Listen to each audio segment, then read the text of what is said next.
Hello বন্ধুরা, মিনহাজ ব্লগের পক্ষ থেকে আপনাদের জানানির স্বাগতম।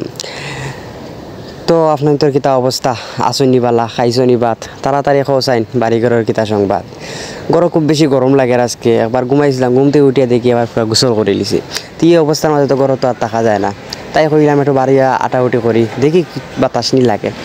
একটু বাতাসের আশায় গড়তেই বার হইলাম। গড়তেই বার হইয়া বাক্কা কত জায়গা আটরাম, আটতে দেখি আজকে কই পর্যন্ত যাইতাম পারি। এখন দেখলাম বাসা থেকে বার হইয়া দেখি না, রাস্তার পরিবেশ সুন্দর, গাড়িগুলা খুব সুন্দর করে চলাফেরা করে রাস্তা পায়। এক একটা গাড়ি যখন খাসা পায় যায় তখন মনে হয় যে হেলিকপ্টারের মতো বাতাস দিয়া যায়, খুব আরাম লাগে, খুব শান্তি লাগে। তো আমি কইলাম যে একটা আটি দেখি কিতা অবস্থা। আটতে আজকে কই কিন্তু যাই আমি নিজেও জানি না। তো আটতে আইলাম আমি আম্বরখানা বড় বাজার ফাড়ে দিলাম। আম্বরখানা বড় বাজার ফাড়ে দিলাম, তো আজকে সামনে যাইমু, আম্বরখানা পয়েন্ট আছে, আম্বরখানা পয়েন্টে যাইমু। আসলে আমরা আটতাম খুব ভালো হয়, বুঝছি না, আটার মাঝে খুব শান্তি, একটু বাতাসও লাগে, আটতেও মজা লাগে, আটতে থাকি।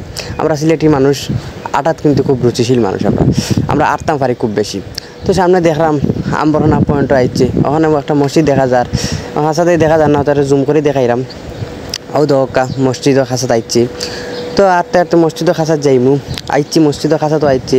এখন দেখলাম যে আম্বরখানা পয়েন্টও খুব বেশি ভিড় আছে, খাসা দেখলাম ট্রাফিক সিগন্যালও আছে, ট্রাফিক সিগন্যাল খুব সুন্দর করে তারা কাজ করে। সচরাচর যাইতে না দেখি পেঁয়াজির দোকান, তো বাসার লাগে কিছু পেঁয়াজি লইলাম। আমার আবার বাজার ঘোরার দিক দিয়ে খুবই ইন্টারেস্টেড। তো আপনারা দেখতে পারা যে ওখানে একটা মুসলিম সাহিত্যিক কলেজ আছে, এটা খুব পুরাতন একটা কলেজ, এটা সিলেটের মাঝে ঐতিহ্যবাহী একটা কলেজ, মুসলিম সাহিত্য কলেজ। আটি চৌহাট্টার উদ্দেশ্যে রানা হইলাম, দেখি চৌহাট্টা পয়েন্টটা যাইমু। আজকে অনেক জায়গায় আটার কোনো আজকে শেষ নাই। তো আটিয়ে যাইলাম, রাস্তা বাদ দিকে খালি গাড়ি পার্কিং করা, এই একটা বিরক্তিকর কারণ লয় গাড়ি পার্কিং। রাস্তার মাঝখানে গাড়ি পার্কিং করিলেন, মানুষের চলাফেরার মাঝে খুব সমস্যা হয়। তো আমি আসলাম উল্টিয়া করিয়া, তো খুব কষ্ট করে বাঁচিছি।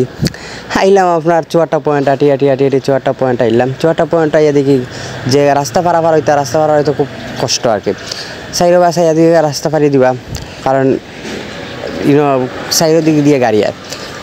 তো রাস্তা পাড়ি দেওয়ার পরে দেখলাম আলিয়া মাদ্রাসা মাঠ আছে, আলিয়া মাদ্রাসা আছে, মাদ্রাসার মাঠও আছে।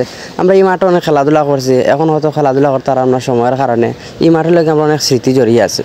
এই মাঠেও কিন্তু এক সময় আমরা ভোর 5টার সময় উঠিয়ে খেলা নামছি, মাঠ দখল করা লাগে 5টার সময় উঠিয়া, সকাল 5টার সময় উঠিয়ে খেলাধুলা নামছি, 12টা 1টা পর্যন্ত খেলাইছি। অনেক স্মৃতি আছে এই মাঠের লোকে। তো মাঠ দেখিয়া আমরা এলাম এই বাজার পয়েন্টও। আমার আসলে ক্যামেরাটা একটু তেমন একটা সুবিধার না মোবাইলের, এর লাগে হয়তো স্পষ্ট দেখা যায় না। এই বাজার পয়েন্টও আইসি, এখানে আমার কিছু বড় ভাই আছেন, তারা লাগে দেখা সাক্ষাৎ করিয়া যাইমু। তো তারা লাগে দেখা সাক্ষাৎ করার উদ্দেশ্যে আমি রওনা দিলাম। তারা লাগে দেখা সাক্ষাৎ করিয়া আমি দিকে কই যাই। আজকে আটার যখন বারোইছি, তো একবারে এমন আটা আটিমু জন্মর আটা আজকে আটি লিতাম। তো তারা লাগে দেখা সাক্ষাৎ করিয়া যাইমু আমরা মিনার ময়দান পয়েন্টে দিয়ে যাইমু। তো দেখা যাক তারা লাগে দেখা সাক্ষাৎ করার পরে মিনার ময়দান পয়েন্টের উদ্দেশ্যে আমি রওনা হইলাম। ওখানে আবার আমার বাংলাদেশ পুলিশ পরিবারের কিছু সদস্য আছেন, তারা লাগে দেখা করবো। দেখা করি আমি বিদায় নেমে গিয়া আল্লাহর হাওলা। আজকে অনেক জায়গায় আটাউটি করলাম, অনেক ঘোরাঘুরি করছি। আতো লইছিলাম পেঁয়াজি, এগুলো নষ্ট হয়ে যাব, এর লাগি আর তেমন একটা আটা আটিলাম না। আমি আপনাদের কাছ থেকে বিদায় নেমে গিয়া, আপনারা গরো আর না বইয়া বারা আটিবা, এই গরম মাঝে গরো সিদ্ধ হাতে কি বারা আটা খুব ভালো হয়ে যাব। বারা আটার মাঝে একটা শান্তি আছে, একটু বাতাসের লাগে আমি বারোইছিলাম, ওদিকে খুব ভালো এনজয় করছি। তো আমি আপনাদের মাঝ থেকে বিদায় নিমু।